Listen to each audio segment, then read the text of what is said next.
This is a transition at almost 180 degrees from last week. As you may remember if you read Housman when you were in college, because if Hopkins is difficult, and he is difficult, because he uses words imaginatively in new ways, he uses wrong words, he puts words together strangely, he creates his own syntax, he has his own rhythm. The diametric opposite is true of Housman, who is characterized primarily by utmost clarity, absolute simplicity. Housman is like a jeweler who has a jewel that he's polishing, and he takes a simple, beautiful jewel and he polishes and polishes and polishes. The result is poetry which is almost transparent in many ways. It doesn't take the kind of high intensity analysis that Hopkins demands. In fact, it resists it. There are other ways, by the way, in which they are very different. I think in some ways Housman was the hardest for me to think about for lecturing purposes, because every time I've spoken to you before, I've had the problem of arranging the various things I wanted to say to you, so you could see the alternative or the varieties of voice or meaning or theme. And last week my problem was to address both Hopkins' glory, right, in the world around him, and his intensity of despair, and his Christian commitment. Those were the three areas which I wanted to work on in the 2 hours. There's a problem with Housman. He doesn't have any of that complexity. Housman is primarily a one-note poet. I remember when I was in college, the professor I had said that Housman is a perfect example of somebody who never aspires beyond a very limited but perfect voice, perfect theme. He said you can summon in one word the meaning of Housman's poetry. It is rue, he said, R-U-E, regret, loss of youth, right, either through age or through death, but primarily through death. And Housman wrote about regret over and over and over. He's a poet of limited production. He wrote only 2 books in his lifetime. And though there were a couple of collections published after his death, Housman's prime good work was published by him himself during his life, and it is of almost uniform perfection. The other problem when you write about poetry is, well, shall I give all the good poems? Shall I choose some bad ones to represent the work? With Housman, as I was rereading the Shropshire Lad poems over the last week, I couldn't pick out any poems. I mean, I would read a poem and I would say, I'll do that one. Then I'd read the next one and say, well, of course, I'll do this one too. And, and as I went through them, I couldn't differentiate. I found myself almost incapacitated by the simplicity of the verse, the singleness of the voice, the uniformity of the quality. It's all good. It's all alike.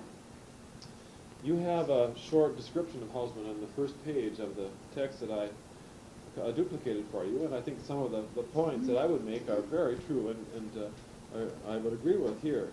It says here, a perfect, if limited technician, he developed his ideas and feelings again and again in the same context with the same comments. His small body of verse is surprisingly uniform in manner, so much so that it may be found monotonous. Like Whitman, who I'll be doing in the spring, I believe, you can't read too much Housman. But like Whitman, Housman is an almost unforgettable poet. Lines stay in your head. There is a sense of almost unapproachable beauty about some of his poetry. I think that you will find these poems memorable, attractive, and hard to differentiate in the long run. So I was feeling very frustrated thinking about how to talk to you today about Housman, and I decided I'm going to bag it. I said I'm not going to try to organize them. I'm going to duplicate from a couple of collections some of the poems I like best, and start with number 1, and then move along doing as I feel the urge, those that I come to. If I make it all the way through, I'll start over again and do some of those that I skipped, right? Those that I skip arbitrarily because of my familiarity with some of the others, or for whatever whim that I might have. But almost all of the poems in this batch of sheets that I've given you are roughly the same. I got a surprising support from that opinion when I used two different anthologies of poetry. As you can see, there are long sheets and there are short sheets. As I looked at them, I thought, well, how can I economize the duplication of these? It turned out that the two editors of the two books chose, I would say, 70% different poems.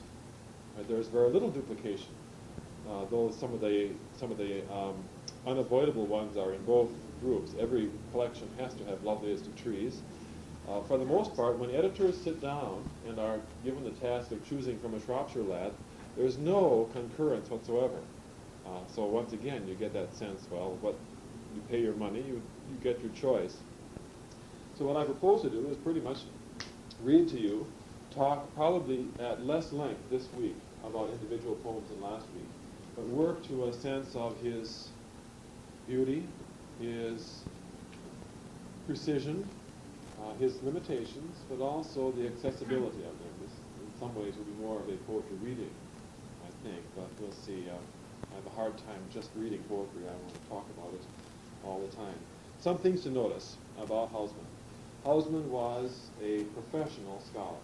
He was a Latin scholar. And his professional life was not spent writing poetry, but translating polished Latin lyrics, obscure, often, Latin lyrics. He did this in his spare time. A professor I once had said that what he tried to do in English was to create in English the equivalent feeling of the best high-quality Latin poets. And you should feel that sense of classicism, a sense of restraint, a sense of polish, that no extra word intrudes. But the words are not complicated words, they're simple words. So you might see if you feel the Latinous quality behind these simple lyrics. Housman is extremely attractive to young people. Most college students who encounter him find that they have a Housman poem tacked on their door because it's the misery of being young that he writes about. He's also extremely attractive to people who are past youth because they remember with affection the emotions that Housman addresses as a poet. I think it's only fair that we start out with number one because it represents some classic Housman perspectives. It was the first one in A Shropshire Lad, his first collection of poetry. From Clee to heaven the beacon burns, the shires have seen it plain, from north and south the sign returns, and beacons burn again. I'm going to stop right there because it's such a wonderful, appropriate opening stanza, since if we watched the wedding of Prince Charles, we saw that once again. When I was taught this, and up until, as far as I know, this summer, this would be almost beyond understanding to Americans. But we saw at the night of the festivities them lighting the beacons and crossing England. Remember, did you see the maps where they lit the lights on the maps as the beacons were passed along, one after another? The point is, this is an ancient way in England of passing a message of an important event. And theoretically, you could see across England, fire to fire, the event being notified. So if the French have landed, you light your fires. So this is the same event that we saw this summer with Prince Charles's wedding, based upon Queen Victoria's 50th ascension to the throne. From Clee to heaven the beacon burns, the shires have seen it plain, from north and south the sign returns, and beacons burn again. Look left, look right, the hills are bright, the dales are light between, because 'tis 50 years tonight that God has saved the Queen. Now when the flame they watch not towers about the soil they trod, lads, we'll remember friends of ours who shared the work with God. To skies that knit their heartstrings right, to fields that bred them brave, the Saviors come not home tonight. Themselves they could not save. It dawns in Asia, tombstones show, and Shropshire names are read. and the Nile spills his overflow beside the Severn's dead. We pledge in peace by farm and town the Queen they served in war, and fire the beacons up and down the land they perished for. God save the Queen, we living sing, from height to height 'tis heard, and with the rest your voices ring, lads of the 53rd. O God will save her, fear you not. Be you the men you've been, get you the sons your fathers got, and God will save the Queen. It's a classic piece of 19th century verse, as you can see, and very Victorian in its sentiments. Though it's a poem about Queen Victoria's 50th anniversary, it's not really about that, as you can see. It's about the boys who have died for England in her reign, right? How is the Queen saved? She is saved by the sacrifice and the heroism of the men who have been born in her land. You don't save the Queen. You save England, God saves the Queen, right? You see other elements here that are crucially Housmaniacal, Housmanian. The word is lad, right? Lads. Lads and lasses. Every time you see the word lad, you should think of Housman. The other is lads die. Right? And there's always a poignancy about the young on the verge of growing to middle age or adulthood and the likelihood of dying young. So this poem is about that, in a sense. Underneath it, it dawns in Asia. Tombstones show, and Shropshire names are read. Right? These are the Shropshire Lad's poems. There are, next to the Nile, the tombstones of Severn's dead. Severn he chooses ultra-rural, ultra-English words. It's not even the Thames, you see. The Severn is the quietest stream, right? But they are buried around the world for the sake of the empire and for the sake of the Queen. So they sing it, lads of the 53rd. Now let's, any comments about that? As you can see, the message is fairly transparent. Right? It doesn't take a lot of hard reading to understand a Housman poem, though certain words should be looked at. Let's not skip the most famous poem Housman ever wrote. Some people think the most perfect poem in English, in many ways. It's so quintessential. I taught for many years at the U, as you know, and spring quarter I would several times find myself teaching in Savory Hall, which overlooks the quadrangle where the cherry trees are. And at a certain day, it always came overnight. You never saw it happening. You would walk to the window and there would be beneath you a carpet of white, because you're above the trees. Have you seen the cherries on the quadrangle? I urge you to go there. It almost always is in bloom during Easter week. That's the time to go. So here he is looking at the cherries. Loveliest of trees. The cherry now is hung with bloom along the bough, and stands about the woodland ride wearing white for Eastertide. Now of my 80 years and 20 will not come again, and take from 70 springs a score, it only leaves me 50 more. And since to look at things in bloom, 50 springs are little room, about the woodlands I will go, to see the cherry hung with snow. A lovely poem, isn't it? 1896. Of course, it works, its fundamental work as a poem is ironical throughout. That is, in a sense, it's absurd for a 20-year-old male to moon about, I only have 50 more years, right? 50 years is a long time. But the irony works against reality because it's relative. 50 years out of 70 is a vast majority.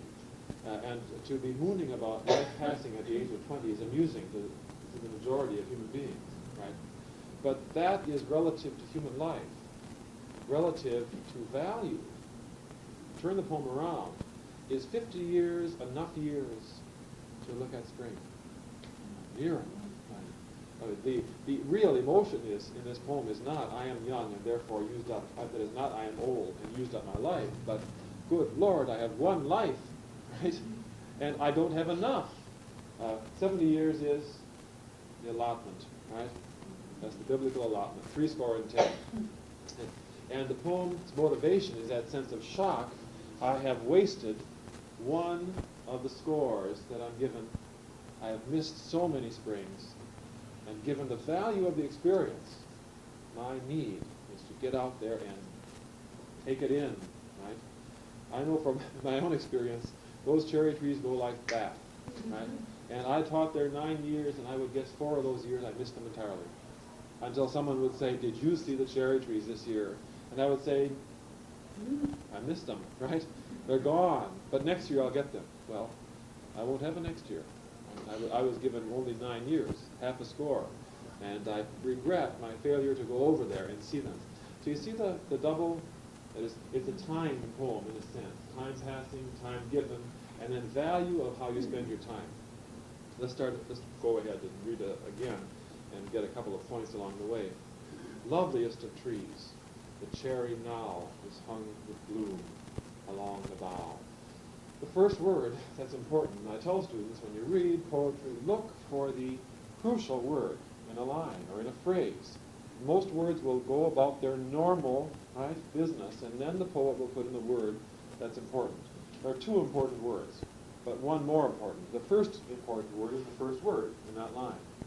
That is loveliest, right? That is, there are trees that are lovely, there are wonderful trees, there are great trees, but then there is the cherry tree. So the first word tells you this is prime, right? You miss this one, you've missed the best. But the really important word in that line is the last word. And that's something right. That's something that Housman is aware of. How long is a cherry going to be beautiful? 2 days. 3 days. If we get a hard wind or a rain, less than that. Now is when you see the cherry. This means that in your lifetime of 70 years, which is what you're given, you may have perhaps 70 days to see the cherry tree, right? So the imminence, the need of that now is very strong.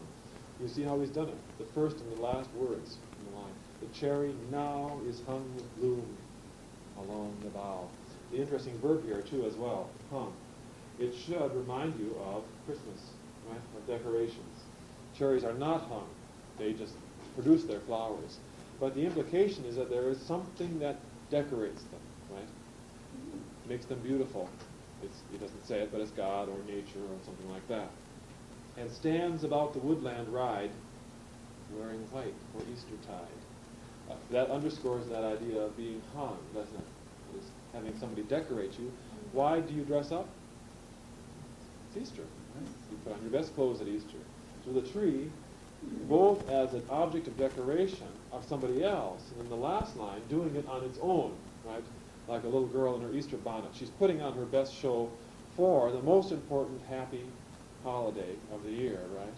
Here it is, wearing white. White stands for purity, all kinds of wonderful things. The next stanza shifts the attention, you see, away from the tree. And you look, they're always feeling sad about time passing, these boys at Housman. Now, of my 80 years and 20 will not come again. And take from 70 springs a score, it only leaves me 50 more. Right? The me is very strong in the second stanza, isn't it? I better act if I'm going to work right. I like this poem, this stanza, because of its sort of mathematical qualities. The poem is an assertion of intrinsic values and beauty in nature, but it gets to that point by being very analytical, isn't it? Yeah, I just figured this out. 70 minus 20 equals 50. My gosh, I don't have anywhere near enough days left to build a house, to appreciate cherry trees. Right? I've wasted 20 of my years. And there's the logic. You could take this poem apart and create a logical syllogism of it, right? Blah. If this is the case, and this is the case, and since, therefore, get out there, AE, right? And appreciate while you can appreciate. Since to look at things in bloom, 50 springs are little room. About the woodlands I will go see the cherry hung with snow. Snow? Students have frequently misread this poem to be a poem of winter because of that word. It's not snow, is it? It's the white of the cherry blossom. What does the use of the word snow at that point do? It's the last word of the poem. Powerful word. Cold, white, age, death. Right? There's a chill at the end, isn't there? It's beautiful, definitely, right? But all the same, you catch that chill of transition. It's spring against winter. So things are going on. You like that poem? Yeah, isn't that nice? Number 4 is Reveille. Most of his poems are not titled. This one is strongly reminiscent of a poem you probably read in college called the Rubaiyat of Omar Khayyam. There's a Khayyam-esque quality to it. Here he is talking to the boys again. Wake, colon, right? Because that, wake up. Don't lie abed on these beautiful, did you see the sunrise this morning? Oh, beautiful. Wake, colon, and then the silver dusk returning up the beach of darkness brims, and the ship of sunrise burning strands upon the eastern rims. Wake, the vaulted shadow shatters, trampled to the floor it spanned, and the tent of night in tatters draws the sky pavilion bland. Up, lad, up, 'tis late for lying. Hear the drums of morning play. Hark the empty highways crying, who'll beyond the hills away? Towns and countries woo together, forelands beacon, belfries call. Never lad that trod on leather lived to feast his heart with all. Up, lad, thews that lie and cumber sunlit palates never thrive. Morns of bed and daylight slumber were not meant for man alive. Clay lies still, but bloods are over, breaths aware that will not keep. Up, lad, when the journey's over, there'll be time enough to sleep. Get up and get out there, try and do something. I read this to my high school kids, and oh, I can't get up. They all want to sleep till noon if they got the chance. This again is a poem that, in terms of its theme, doesn't need any explaining at all, as you can see. The key lines are, clay lies still, blood's over. If you lie, you are clay. If you are alive, Housman puts a high value on activity. You're going to die too soon anyway, right? So, and you may die young as well. Right? Young men have died for years. Don't put any faith in long life. So while you're alive, use your vitality and your blood. On the other hand, this is a more complicated poem in its prosody than most of his others, as you might guess. We should reread at least some of the opening lines. Wake, the silver dust returning, up the beach of darkness brims. Starts out with a colon stopping that. There's the shock. Right? This is like Mother saying, get up in the morning, get up. But the next lines are a strong poetic image, much stronger than most of his poems. I think you may notice that. It's not the usual simple language of Housman. The silver dusk returning. What does that mean? What's the silver dusk? In a sense, you get two dusks, right? You get the dusk of sunset, but this is the silver dusk returning. The dusk is coming back. It's early in the morning, and the sky is just turning gray first, right? Up the beach of darkness brims. And the beach of darkness is that place of transition. He means horizon here, right? And the ship of sunrise burning. Okay. Now he's moved one step more. The sun is not just gray, but the sun is bringing its reflection there. This morning it was like that. It was bright red, about 10 to 7. Just beautiful. And you could imagine as though it were a ship burning over the horizon. Flames. He goes after it again. A much stronger next stanza. The vaulted shadow shatters. Trampled to the floor it spans. I like that too. The vault is, of course, the vault of the sky, right? Which closes us down at night, but in the morning, it's like crash, crumbles down. Nice image. And the tent of night in tatters. And so he goes after the boy then. With the fool beyond the hills away. Of course, the sleep that appears in the last line is the sleep of death, right? You will sleep a long time. A student I once knew said that he read that the definition of life is that it's a short span of time in which you are to get ready for being dead a long time. Right? And I've always liked that because this is the idea he's getting at. You'll have plenty of rest. Don't rush to it, right? Get up there and do your action now while you can. Let's skip over When the Lad from Longing Sighs. Make a note of those that I'm not doing. And turn to number 12. When I watch the living meet. When I watch the living meet, and the moving pageant file warm and breathing through the street, where I lodge a little while, if the heats of hate and lust in the house of flesh are strong, let me mind the house of dust, where my sojourn shall be long. In the nation that is not, nothing stands that stood before. There revenges are forgot, and the hater hates no more. Lovers lying two and two, ask not whom they sleep beside, and the bridegroom all night through never turns to cry. Is that right? Not gruesome? No. True though, right? Yeah. This should remind you of one of the most famous poems in the 17th century, Andrew Marvell's To His Coy Mistress, right? Where he's trying to convince her to engage in some close conversation, and she doesn't want to do it. And he says out, right, the worms will get you someday, right? And now at my back I always hear time chariot hurrying near. Remember? So while you're alive, take advantage. It's an old gimmick that boys use to girls. If they're smart, they don't listen to them. He's talking about the same thing, though. The first stanza sets up the whole idea. Here we move through life, and we think this is it, right? Hates, loves, aggressions, various passions, everybody standing up, making these connections. The truth is that all of these things will pass away. Right? It's where will you spend most of time?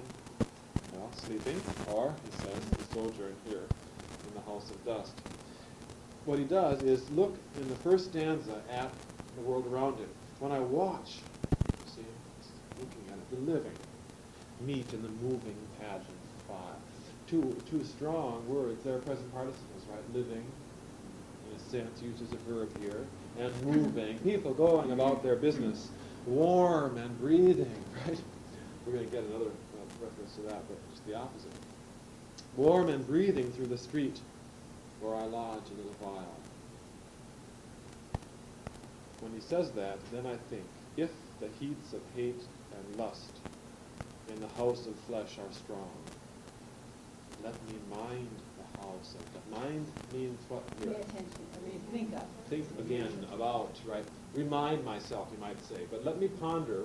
When I find myself taken over by passions, let's remember, Mr. Housman, about I'm going to be someplace where I'll have a long rest and such things will pass by. I like the line, in the nation that is not, nothing stands that stood before.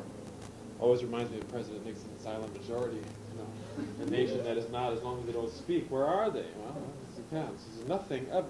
These are people who lie down all the time. You know? Their revenges are forgot. And the hater hates no more.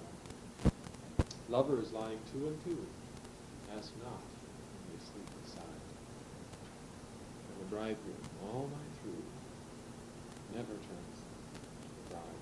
His last stanza is a particularly powerful one because the two key nouns, of course, are lovers and bridegroom. That is, they are words which imply relationships, right? A lover has to have somebody he's loving. So there's interrelation that goes on. And they lie down in pairs. No, they don't. Right? They may lie down next to each other, but they're not lying down in pairs. Right? We were in Père Lachaise Cemetery in Paris, and we saw the tomb of Eloise and Abelard. There they are, right, with their statues. They're great lovers of history, but they're lying by themselves all the same, aren't they? Everybody lies in his own grave and nobody else's. And bridegroom is the same kind of word. The word bridegroom is a word of interrelationship. Bride, groom. A groom is only a groom in context of bride. But the wedding night isn't going to be what he expected, right?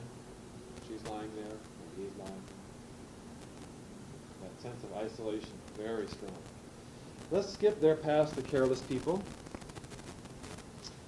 for a moment and try one a little bit lighter. And in fact, I like this one quite a bit. Oh, when I was in love with you, then I was clean and brave, and miles around the wonder grew, how well did I behave. And now the fancy passes by, and nothing will remain, and miles around they'll say that I'm quite myself again. I like this poem very much. In high school, which I'm now involved in, I'm much more aware of how the teachers are aware of the students. The students don't know how aware we are of them. But much of the conversation is, well, you see that John Smith has fallen in love, right? Their loves are so transparent. Their grades go just like this. I mean, they quit football and they stand around like this and look in each other's eyes. It's very amusing to the faculty. The point is, though, that you're affected by this, right? And all of us know what it's like to fall in love and find that everything changes. Let's read this one quickly. The first line, oh, when I was in love with you. What does when do? It's all over. Yeah, I remember that. Then I was clean and brave. What is the implication of the second line to the first one? Then I was clean and brave. Yeah, that is, the love created this. I was not clean and brave beforehand. I was probably dirty and cowardly, right? But under love, the strangest transformations take place. It's not natural to be clean and brave, right? But right, under love, maybe, all right. In fact, it's so unnatural that miles around the wonder grew. How well did I behave? You can just see the neighbors all saying, have you seen Housman? I mean, he's shaved 3 mornings in a row. He must be in love. And this actually happened in high school, right? When the boy falls in love with a girl, all of a sudden the slob becomes the... he combs his hair, and the girls pick up as well. It's amazing changing. So they're all waiting. The key to all of this is the next line, of course. Which word is it? Fancy, right? Ah, when the fancy passes by, now, you see, nothing will remain. Is love fancy? Yeah, it's a word my grandma used. She's his fancy, my grandma would say. Nothing will remain. Will the news go around? He's back to normal again. Miles around, they'll say that I am quite myself again. He's back to being a cowardly slob instead of a brave, clean person. What is the reason for that poem? Did you notice that this is an I-you poem? When I was in love with you, right? Why is he saying this to you? To the you, that is the girl that he fell in love with. Why bother saying it? I don't think it is. Housman was homosexual, so there's no evidence that he ever had a female relationship at all. But he knows what it is, all the same. It doesn't affect the poem. But why say, when I was in love with you? That is, why tell her this? Might be, right? What's the message? And not now, moreover. It was just a passing fad here, right? Yeah, I think we can put this in broader context in the poem itself. Oh, I remember when I was in love with you. I couldn't think of anything else, right? Wasn't I? Right? Now I'm back to normal. Goodbye, dear. Right? Yeah, there's a little story involved in that. Let's skip to an athlete dying young right now and come back to that later if we have time. It's a very famous poem, but I don't know if I want to do it right at this moment. Turn to number 26 in the next page. Here's another one that goes in line with number 12, when I watch the living meet. Along the field, as we came by a year ago, my love and I, the aspen over stile and stone was talking to itself alone. Oh, who are these that kiss and pass? Country lover and his lass. Two lovers looking to be wed, and time shall put them both to bed. But she shall lie with earth above, and he beside another love.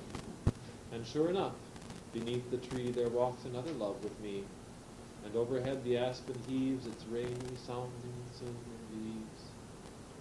And I spell nothing in their stir, but now perhaps they speak to her, and plain for her to understand, they talk about a time at hand when I shall sleep with clover clad, and she beside her. I like that a lot too. Well, they're all good. I mean, it's hard to find a bad one with Bash. I particularly like the transition between these, right? With who is to say? And he recalls a year ago when he walked there with his lover, a country lover, and his lass, and he heard the aspen. Right? They'll both go to bed, right? She'll have heard about the bed. He'll be sleeping with some other girl. And we all know through our own lives that those moments of permanence that we imagine are tenuous, are they not? And how many people in their lives have said, "You are the only one for me." 10 years later, 20 years later. It isn't only death that does it, obviously. Life does it too. But it could easily be death. And the moment of understanding is that this is from the point of view of one who heard that message.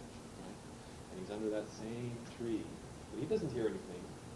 The question must always be, does she hear something? Or does she know? There walks another love with me, and overhead the aspen heaves its raining sound. Isn't that beautiful? You hear those leaves. We don't hear the same messages, but messages are transmitted, and he knows the truth, doesn't he? He knows the truth. And he wonders, a year from now? There's that Housman impermanence, right? What can you put your money on in life? You can't put your money on anything, right? Love is so permanent in its feeling, especially when you're young and falling into love, right? You can't tell somebody who's 17 that love at 40 with the person you've been with for 20 years is different. I mean, they think love is passion, don't they? They think it's one day after another of intense physical attraction. You say, hey, when you're 40, there's a lot that goes on, but it's not only that. No, it'll always be like this. You live a little while and you realize that he's right. It could be that death takes over. It could be all kinds of things, right? Even if you're still in love, it won't be the same. And Housman is so aware of the fact that what is best at any moment will change, right? The Greek philosopher was right in many ways. You have to be ready to accept change if you're going to live. You put your money on permanence, you will lose every time. Right? You can't bet on it. I thought that I could bet that I would lose at poker every time I played, because I always lose about $3. And I played last Saturday with some friends, penny ante, and I won $14. I told Sandy, do you know what that means in real money? I could have bought a new car if I hadn't been playing penny poker. You change, right? Even losers win, in other words, don't they? And winners lose along the line. And here you see it. Is my team ploughing that I used to drive and hear the harness jingle when I was man alive? You remember the Hardy poem last week? 2 weeks ago? Right? The dog is... Right? Who's that digging on my grave? Right? Is it my lover? No, she's remarried. Is it my friend? No, he's married to your lover. It's your dog. Oh, my dog. I knew there was one faithful heart yet. Pardon me, but I was just burying a bone. I forgot you were here. That's Hardy. This is Hardy's favorite poem of Housman's. He thought this was the best Housman poem. Is my team ploughing that I used to drive and hear the harness jingle when I was man alive? Aye, The horses trample, the harness jingles now. No change, though you lie under the land you used to plough. Is football playing along the river shore with lads to chase the leather? Now I stand up no more. Aye, the ball is flying, the lads play heart and soul. The goal stands up, the keeper stands up to keep the goal. Is my girl happy that I thought hard to leave? And has she tired of weeping as she lies down as Eve? Aye, she lies down lightly, she lies down not to weep. Your girl is well contented. Be still, my lad. Sleep. Is my friend hearty? Now I am thin and pine, and has he found to sleeping a better bed than mine? Yes, lad, I lie easy. I lie as lads would choose. I cheer a dead man's sweetheart. Never ask me whose.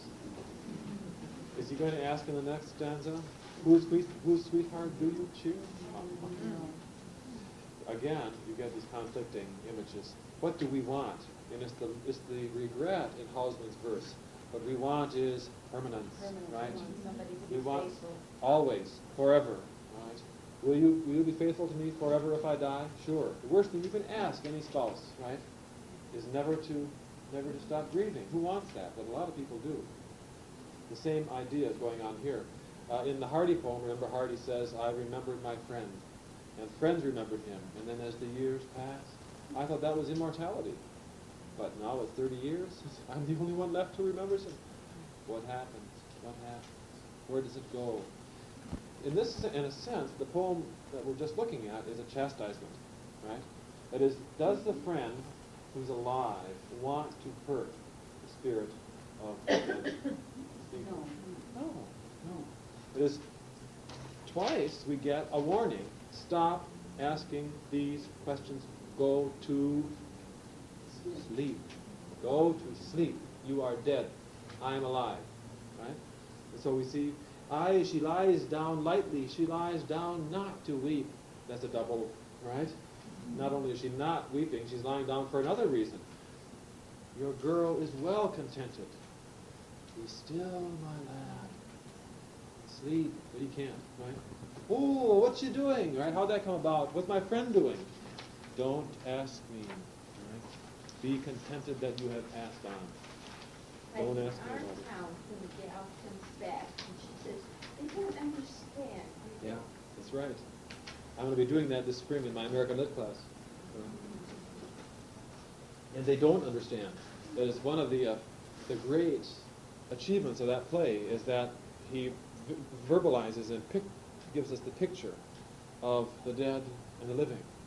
And I know that when you watch Our Town, you want the dead to, right, to be alive is what you want. Yes. But they aren't alive. And so here's this wonderful mother. Who was the woman who played the mother in the TV version that we saw several times?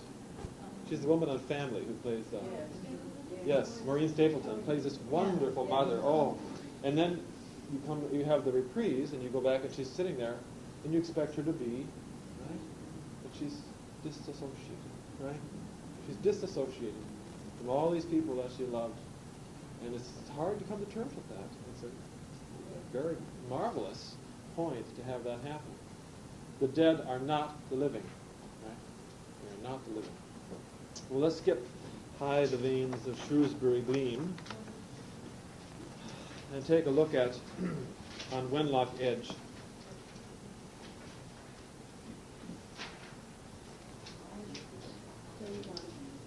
This is number 31. On Wenlock Edge, the woods in trouble. His forests fleece, the reek and heaves. That's the storm. The storm is shaking the woods, right? And the leaves are falling. The gale, it applies the saplings double, and thick on severed snow relieves. 'Twould blow like this through Holt and Hanger, when Uricon, the city stood.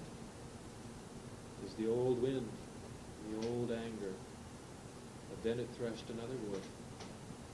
Then 'twas before my time, the Roman at yonder heaving hill would stare, the blood that warms an English yeoman, The thoughts that hurt him, they were there like the wind through woods in riot.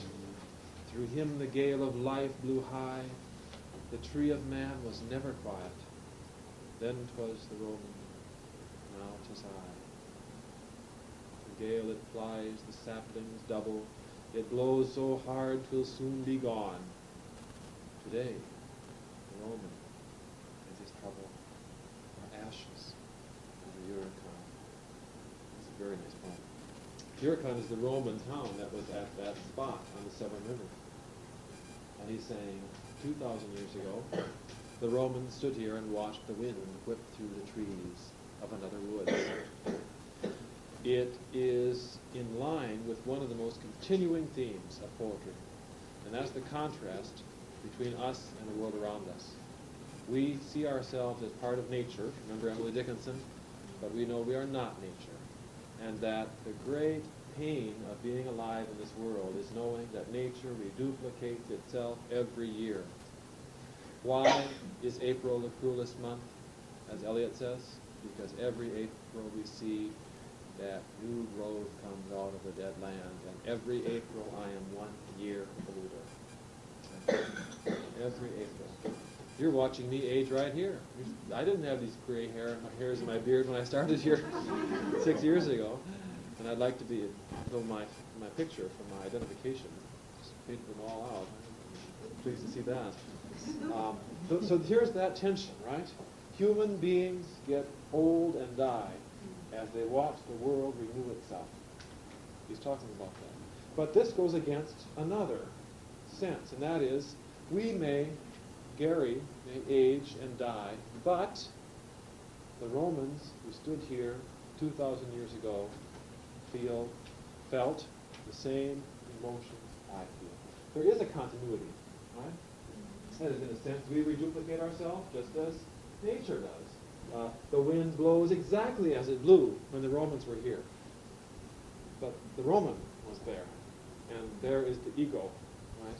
We cannot see ourselves.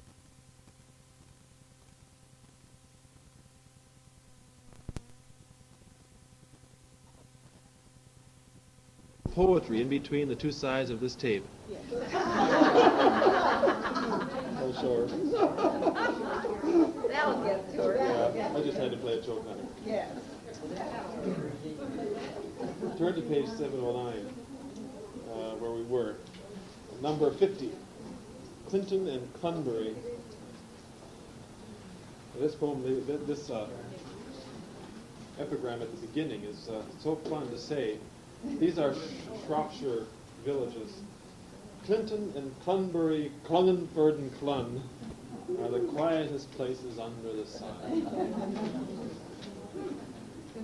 In valleys of springs of rivers, by Oney and Tean and Clun, the country for easy livers, the quietest under the sun. We still had sorrows to lighten, one could not always be glad, and lads knew trouble that nighting, when I was a nighting lad. By bridges that Thames ran under, in London the town built ill, 'tis sure small matter for wonder, if sorrow is with one still.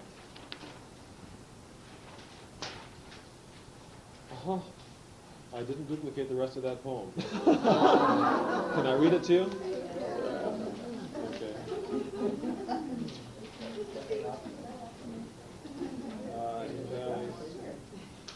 I knew this would happen someday. I like this poem actually. I meant to duplicate it. Okay. By bridges that Thames runs under, in London the town built ill, 'tis sure small matter for wonder, if sorrow is with one still. And if, as a lad grows older, the troubles he bears are more, he carries his griefs on a shoulder that hand seldom long before. Where shall one halt to deliver this luggage I leave set down? Not Thames, not Tean is the river, nor London, nor Knighton town. 'Tis a long way further than Knighton, a quieter place than fun, where doomsday may thunder and lighten, and little to matter to one. This is a nice poem. About, strangely enough, you may notice, about somebody who lives longer than 20 years. He is saying it doesn't make any difference where you grow up. You can grow up in Clun, the quietest village under the sun. That has its problems, and all it does, all youth does, is prepare you for a life of troubles, as he said. When you get your troubles in London, this town built ill, as he says, you carry them on your shoulders as you did as a lad. It's a burden. And so you say as an adult, where can I put my burden down? And your answer to yourself is, I'm going back to Eau Claire, right? And I'm going to get a little house on the river and rest. He says, no. You take your troubles back to Eau Claire. They're there too. You will find a place, but it's much farther away than Clun, isn't it? And you won't have to worry about troubles when that time comes. Pardon me for tempting you with that poem and then stopping halfway through. Turn to, skip over a couple more here and make sure I get all the ones that I want you to read. Turn to When I Was 1 and 20.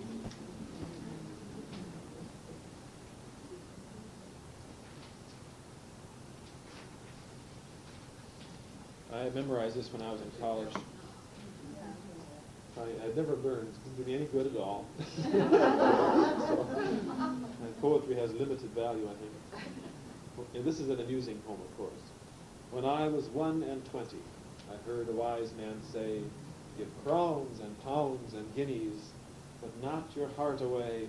Give pearls away and rubies, but keep your fancy free. But I was 1 and 20. No use to talk to me. When I was 1 and 20, I heard him say again, the heart out of the bosom was never given in vain, is paid with sighs of plenty, and sold for endless rue, and I'm 2 and 20. No, it's true. The kicker is the second to last line, obviously, right? The old man recalling his youth. Show this to your 14-year-old son and see if he believes. This, every time I read it, I'm reminded of Mark Twain's comment about the old man, his father. He said, when I was 16, I thought my father was the biggest fool who ever walked the earth. He says, when I was 21, I was amazed at how much the old man had learned in 5 years. There are some experiences and attitudes you must have just because you're that age, right? And when you're 1 and 20, it doesn't make any difference what the wise man says to you. All this advice is going to, because you'll see that skirt walk by or whatever, and you'll give it away. If there's a serious aspect to this, though, the heart out of the bosom was never given in vain. It was paid with sighs of plenty and sold endless rue. Most often with Housman, when you're laughing, if you go back again another time and look more seriously at the words, you stop laughing, right? The 'tis true is funny, but also, is it true that the odds are against you? The odds are against you.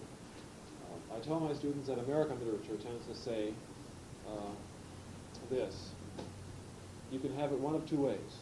You can protect yourself and die unlived, or you can risk yourself and die in pain. The odds are against you. But you're better off risking and suffering than not risking and not living. And that's the catch-22 of American literature. It's what Mark Twain would say, it's what Melville would say, it's what Hawthorne would say.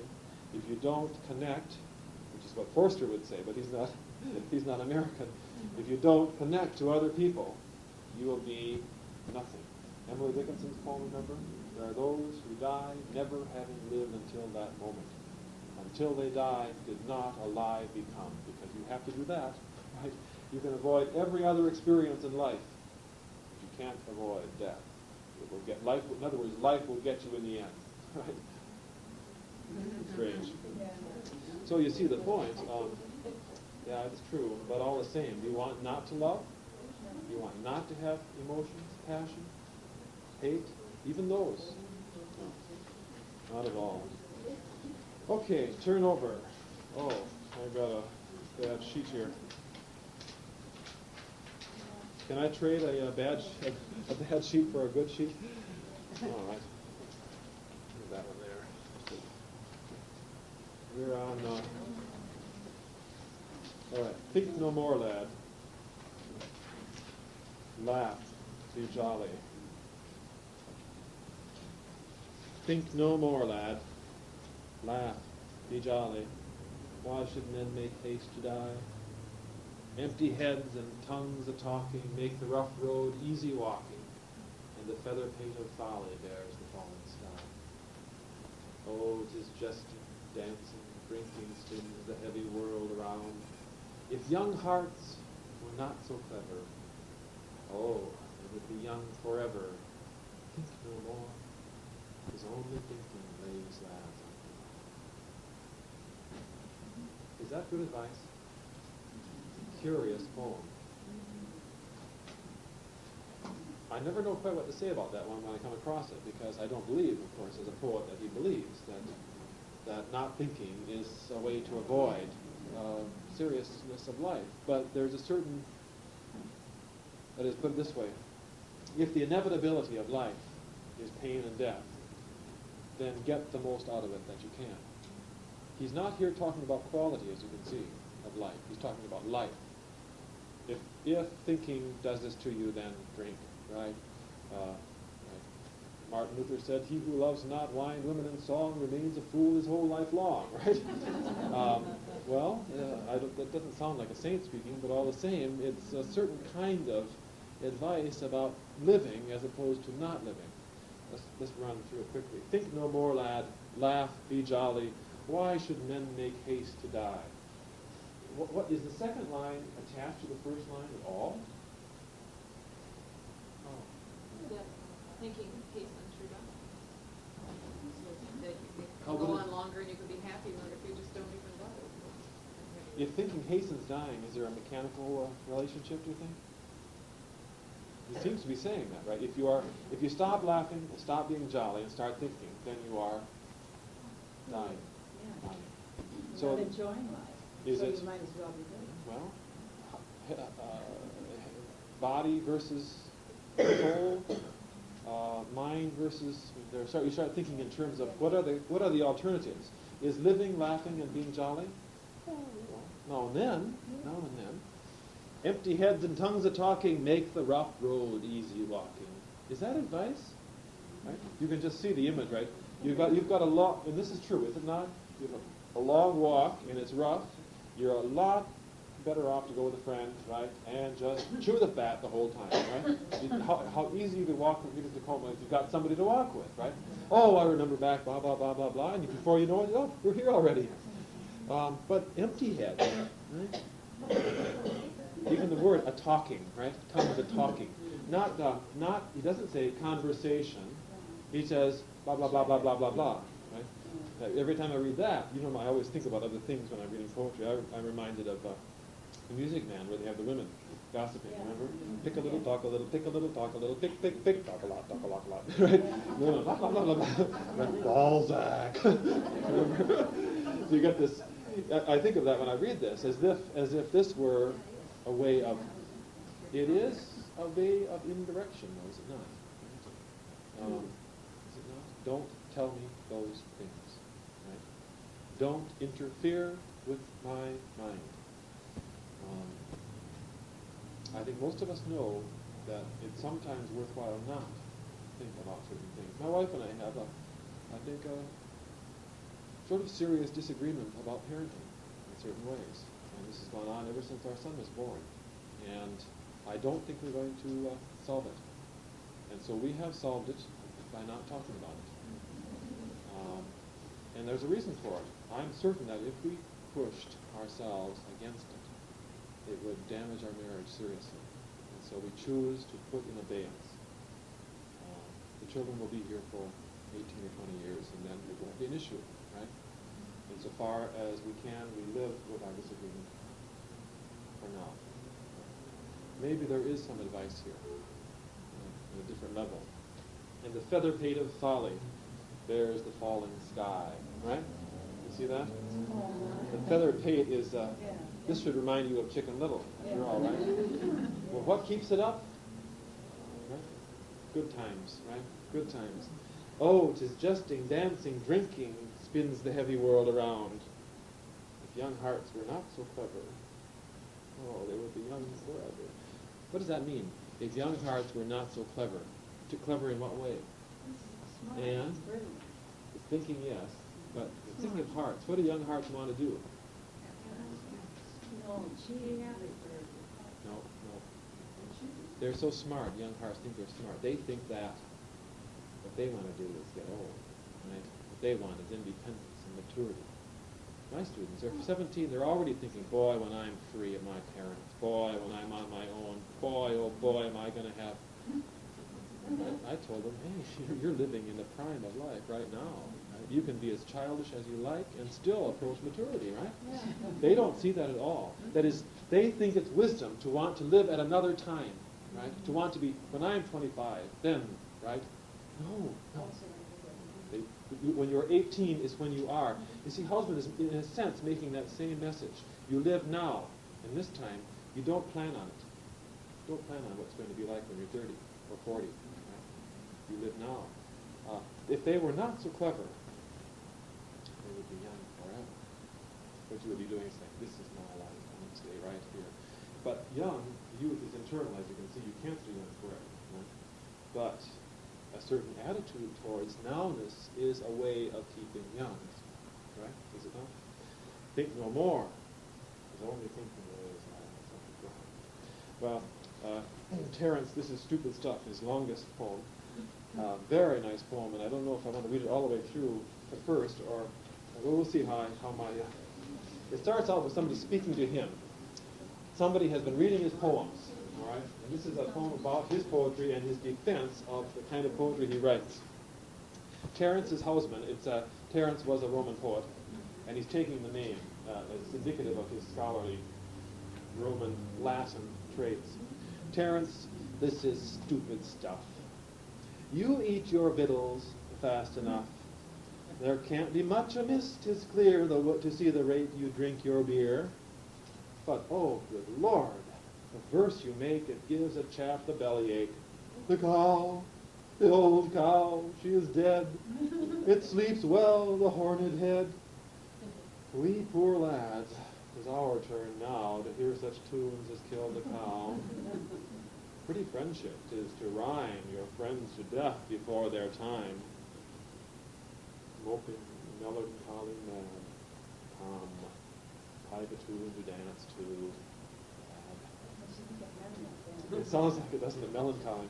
I like that opening. It's so, melancholy mad. It's so, this opening stanza is so aware of some of his traits, right? He's saying, the friend is saying, oh, Housman, you write all these poems about sadness and death and the passage of life. You're down at the bar, right? What's the connection between the stuff you write, right, and the life you eat your victuals fast enough? Everything I see about you is that you go living an ordinary life.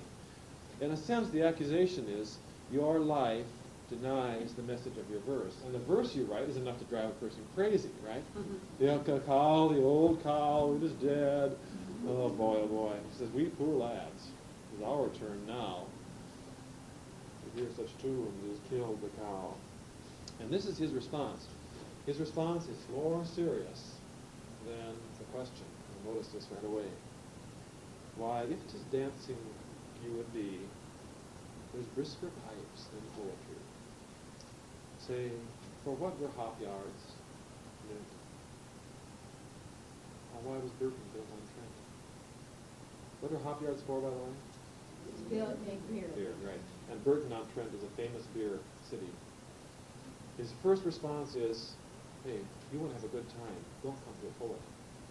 Right? You can go get a beer, settle down, have a good time. Poetry is for another purpose.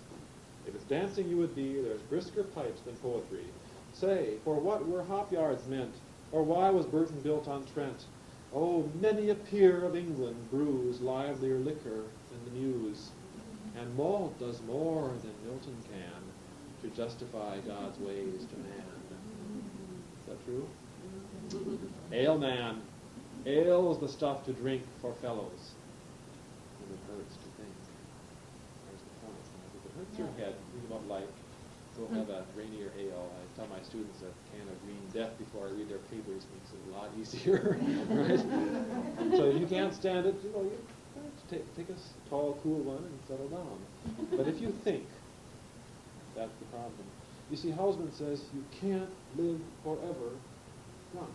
Right? You have to be sober sometime. And when you're sober, okay? Ale, man, ale's the stuff to drink for fellows whom it hurts to think. Look into the pewter pot to see the world as the world's not. And faith, 'tis pleasant till 'tis past. The mischief is, will not last. Oh, I have been to Ludlow Fair, and left my necktie God knows where, and carried halfway home, or near, pints and quarts of Ludlow beer. What happened? Near home, or near halfway home. Then the world seemed none so bad, and I myself a sterling lad, and down in lovely muck I've lain, happy, till I woke again. Then I saw the morning sky. I-ho, the tale was all a lie. The world, it was the old world yet. I was I, my things were wet, and nothing now remained to do but begin again anew. Well, there's the problem, you see. I don't suppose there's anybody, well, there are some, I guess, but most adults remember those evenings that were all illusions. It didn't have to be liquor that does it to you. But you wake up the next morning and say, I wasn't. It could be any number of motivations, right? Or experiences, but all the same, you wake up, as you say, you lay down in lovely muck, right? Perceptions have so much to do with it. When you're drunk, as he says I was, with quarts of Ludlow beer in him, which he made halfway home, all right? And you're drunk, you lie down in that, it's like a pig, right? I love the word lovely muck. You just wallow in it. But when you wake up in the morning, I was I. My clothes were wet. Ugh, right? You're going to, right? Oh, the tale was all a lie. And then therefore, and it gets more and more serious as the poem goes on. Since the world has still much good, but much less good than ill.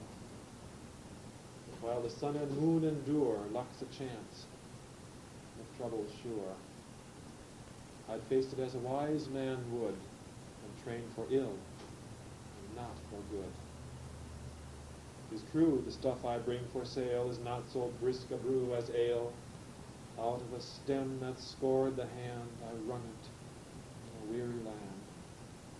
But take it. If the smack is sour, the better for the embittered hour. It should do good to heart and head, when your soul is in my soul's stead.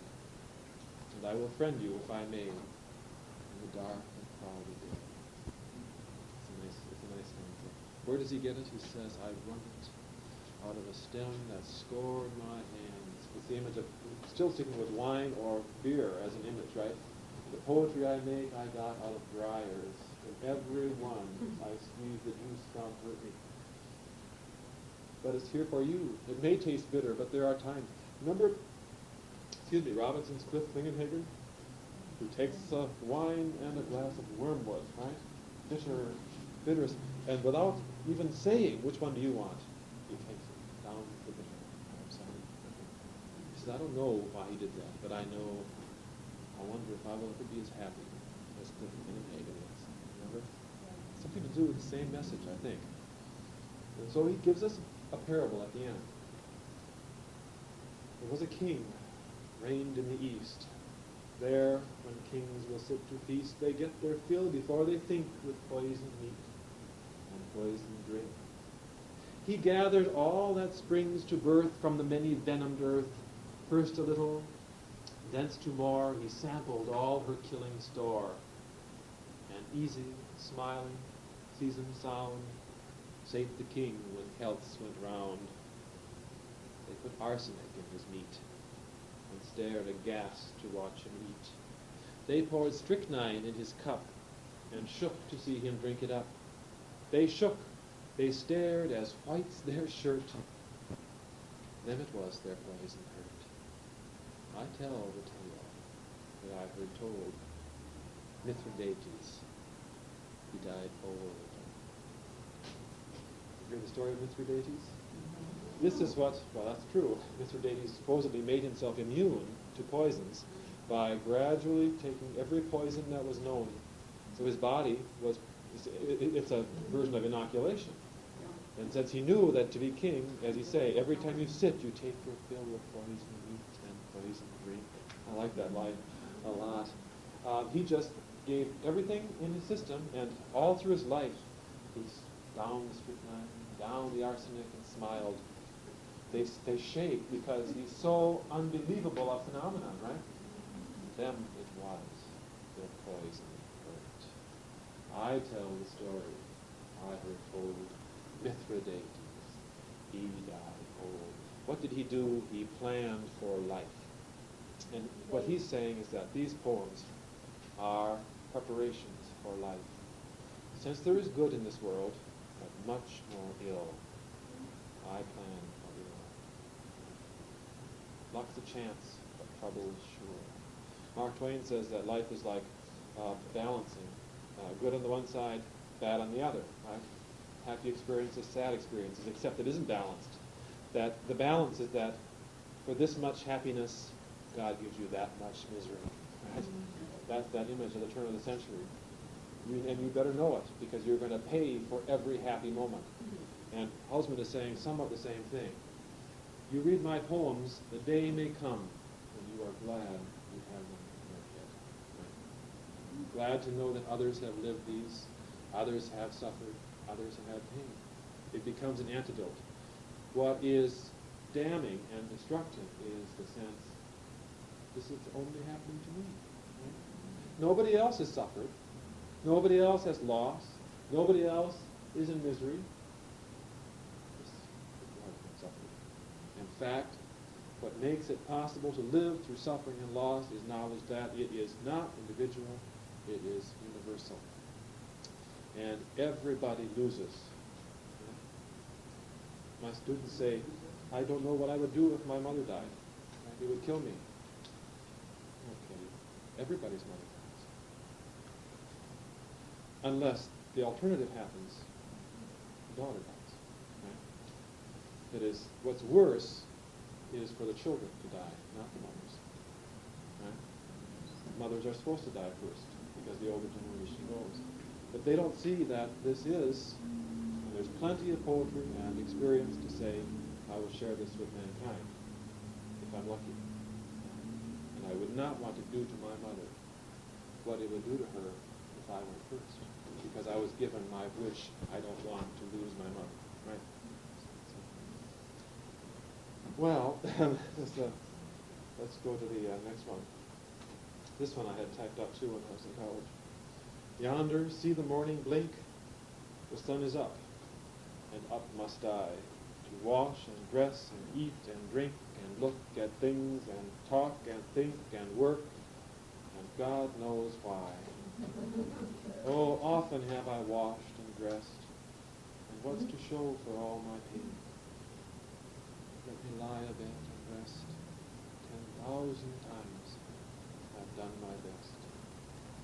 All The kitchen sink. I think it's been copied by many people. I feel it myself at 6:10 every morning. Is it another one? It's a nice one. I think poetically I like the humor and the inevitability of that sequence of verbs, right? This is for you to wash and dress and eat and drink and look at things and talk and think and work. And then, you stand here, some of you are teachers, and you know what it's like when you are working full. This happened to me this morning in first period.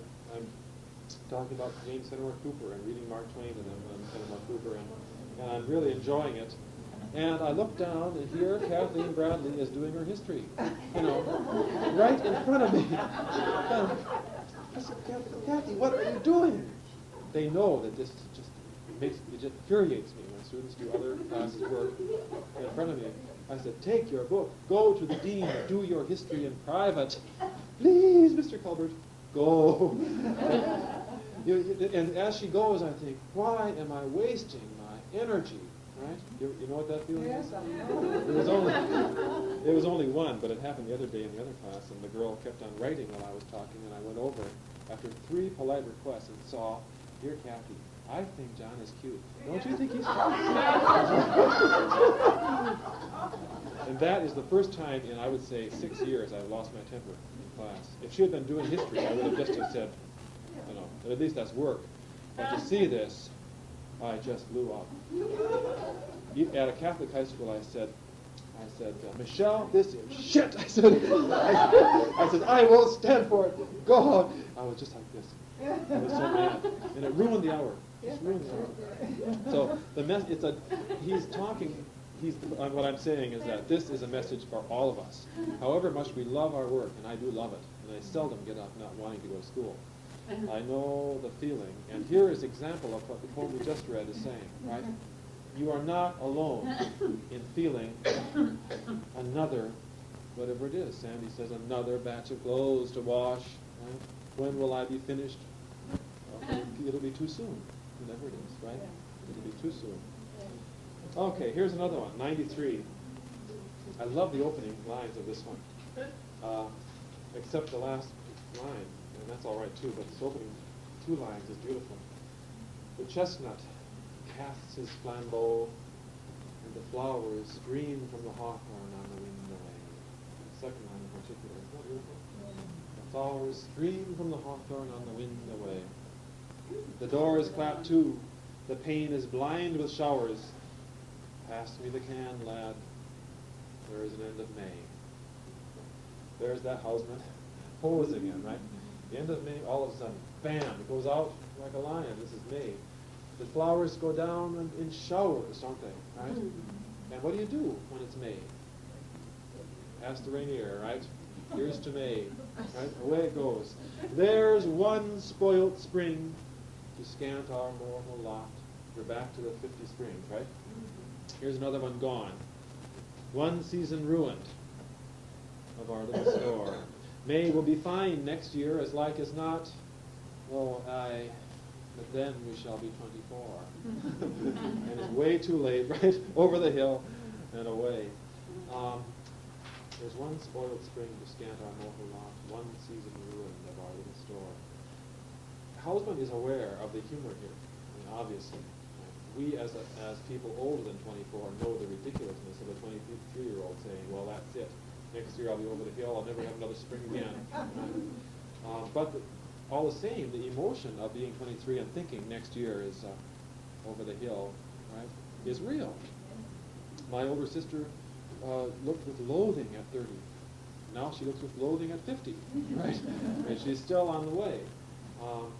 So it can be real and amusing at the same time. Right? And the truth is, of course, that this spring is spoiled. There were several springs here in the last 10 years where the cherry blossoms just got out and then the wind came, right? Or the rain came in, bam.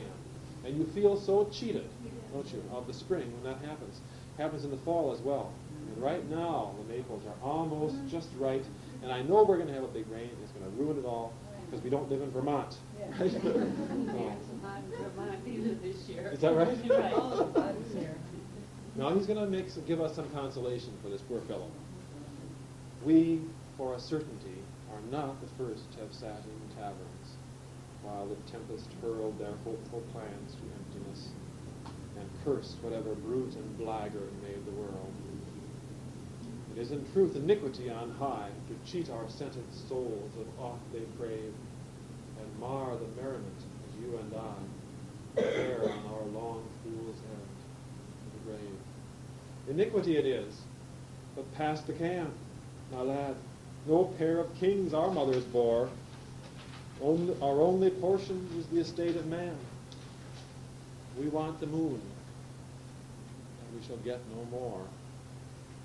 If here today the cloud of thunder lowers, tomorrow it will hide on far behests. The flesh will grieve on other bones than ours. Soon the soul when mourned in other breasts. The troubles of our proud and angry dust are from eternity, and shall not fail. Bear them we can. If we can, we must. Shoulder the sky, however. Drink your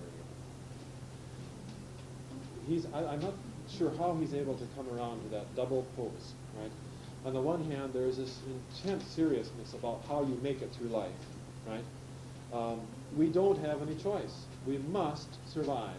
And survival means, right, understanding the universality of it. This is the Roman on Uricon, right? He sat here too. We get consolation through our knowledge of the breadth of human experience and through the poems that speak to us of it. The troubles of our proud and angry dust, there's that egocentric human being, right, are from eternity and shall not fail. Is that true? Yes. Bear them we can. Is that true? Yes. And if we can, we must. That's also true. Now, how you move from that to the last line, you see, right? On the one hand, you've got that seriousness of, I will not submit, right? I will, remember? Remember Hopkins? I will not say, I will not be. How did we go? I can. I will not say I can no more. I can, right? There's that sense of what you can do, you must do, and you will not choose negation, right? You will not choose it. But he says, shoulder the sky, the feather-pated folly, right? Drink your ale. But that's how he says you can, it sounds like. I mean, that's what he says before. For a 24-year-old. Is that the way you shoulder the sky? I had never heard of Rain Your Ale when I first read that, so I didn't understand the line. But now I know the difference between that and regular beer. Right? Does it help? No. What we should remember probably is that this is the 23-year-old. This is the young man's response. It's much more likely that a young man will say, all right, pass the bottle, and the man who's 50 or who's 60. Always remember who's speaking in a poem. This is not Housman so much as that way of responding at a certain age. He loves that age, but he also knows that age passes. So we shall see. Here's the other, that egocentric one. Now dreary dawns the eastern light, and fall of eve is drear, and cold the poor man lies at night, and so goes out the year. Little is the luck I've had, and oh, 'tis comfort small to think that many another lad has had no luck at all. Are we consoled by other people's miseries? Not of Not people enough. say that. No. Think of what other people are. Yes. That No. don't help me. Doesn't help you at all. You It's say it, but you I've always found it, I won't say always, in recent years I found it increasingly irritating. can't. When I went through the 10-year problem at the U, people constantly came up to me in kindness and said, well, you realize that this happens every year to dozens of people at the U. It's nothing new, right? And I want to say, I am not dozens of people at the U. I am me, and I have a wife and 2 children and a mortgage, right? And groceries I have to bring home. That is, my inner response was, don't tell me about the other people who've been denied tenure. I don't want to hear about them. Right? Because it was myself that was being judged and not them. I think there's a lot of truth to this. You'll see the same thing happen in the next one. As I gird on for fighting, my sword upon my thigh, I think on old ill fortunes are better known than I. Just like people say. Think of all the people better than you who've gone in here. Should you join up and fight? The heroes who've given their lives. And so like I'm supposed to do, right? I'll think about all these good men who've gone and died when they're young. Think I, the round world over, what golden lads are low, with hurts not mine to mourn for, and shames I shall not know. What evil luck soever for me remains in store, 'tis sure much finer fellows have fared much worse before. So here are things to think on that ought to make me brave. as I strap on the fighting sword of the outside. The key word? Ought. Ought. Right? It ought to make me just charge into battle. It's not likely that it's going to. Right? No. In fact, all it does here, it seems to me, is remind him how insufficient he is. And we all know how insufficient we are. Right? Because we all know I'm not brave enough, I'm not fine enough. And if all those fine, brave people die, well, those fine, brave people would have said the same thing. But each of us sees our own face in the mirror, and we see beneath our face. That is, I like those pictures quite a bit. But he's much too good looking for the man that I know I am. Right? Not that he's even very good looking, but he's better good looking than I think I am. We see our own internal images, don't we? Every time. And the ought is the operative word. Okay, I've listened, I'm thinking, I'm going to die. And scary he will die.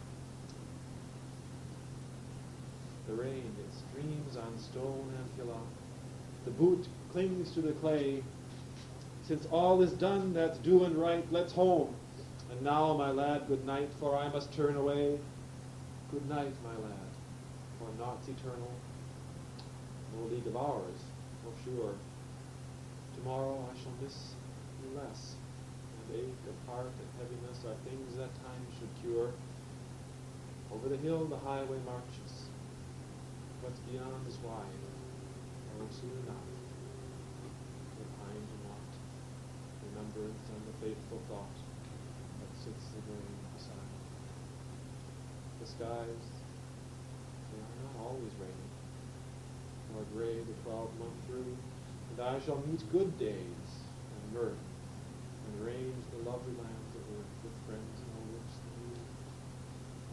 But oh, my man, the house is fallen, and none can build again. My man, how full of joy and woe your mother brought years ago.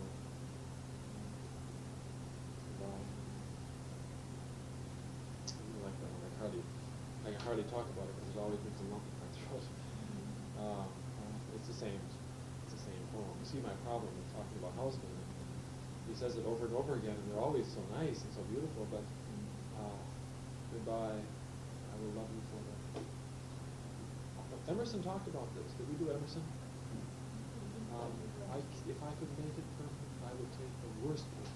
I could say, this is true. Right? If I could say, this is truth, I would take it. But nothing lasts. He says the worst condition in the state of man is the evanescence of all things. Right? That means the fading away of everything. What we want is certainty, right? That's what we want, but you're not going to be given certainty in any sense. Right? Everything slips away. Joy turns into boredom. Grief turns into disinterest. Right? I can walk to my mother's grave today and stand there dry-eyed. Right? She's been dead 25 years. Oh, really? You can't cry that long. You can't. Right? It's absurd to think you should. Not that you are being disrespectful, but this is the human state. And this is a friendship breaking up, or a love affair, right? And you say, I will never be normal as I am. Oh yeah, you'll be normal again. You will. The skies, they are not always red, nor gray the 12-month through. I shall meet good days in earth and range the lovely lands of earth. With friends no worse than you. Do you see the oddity of that whole business? These words sound like consolation, don't they? Right? They sound, you'll forget. Right? You'll have just as good a time with him or her. You'll see wonderful things with friends just as good. It's wonderful to know that you can have more friends and new friends. Who would want to be condemned to one friendship or two friendships? But it's not consolation, of course. It's a sign of that transience that your husband is always on. But oh, there's the but, you see. The words are consoling, but the meaning is, oh, my man, the house is fallen. None can build again. My man, how full of joy and woe your mother bore years ago. You catch that very seldom does Housman not have a perfect rhythm to his poem. But that last line has a the in there that trips it up, doesn't it? Tonight, to lie, rain, it should be the note. Tonight, to lie, shifts it just a little bit to do that. She's been dead for years, probably. But when she was born, when you were born, She was a man of one thing, really. yeah, but it's a nice one. All right, turn over. Here he's speaking to the dead who are hearing battle, cries to battle, cries to victory. Wake not, for the world heard thunder, nor the chime that earthquakes toll. Star may plot in heaven with planet, lightning rive the rock of granite, tempest tread the oak wood under. Fear not you for flesh nor soul, marching, fighting, victory past, stretch your limbs in peace at last. Stir not for the soldier's drilling, nor the fever nothing cures. Throb of drum and timbrels rattle, call but man alive to battle. The fife with death notes filling screams for blood, but not yours. Times enough you bled your best. Sleep on now, take your rest. Sleep, my lad, the French are landing, London's coming, Windsor's down. Clasp your cloak of earth about you, we must man the ditch without you. March unled, fight short-handed, charge to fall, soon to drown.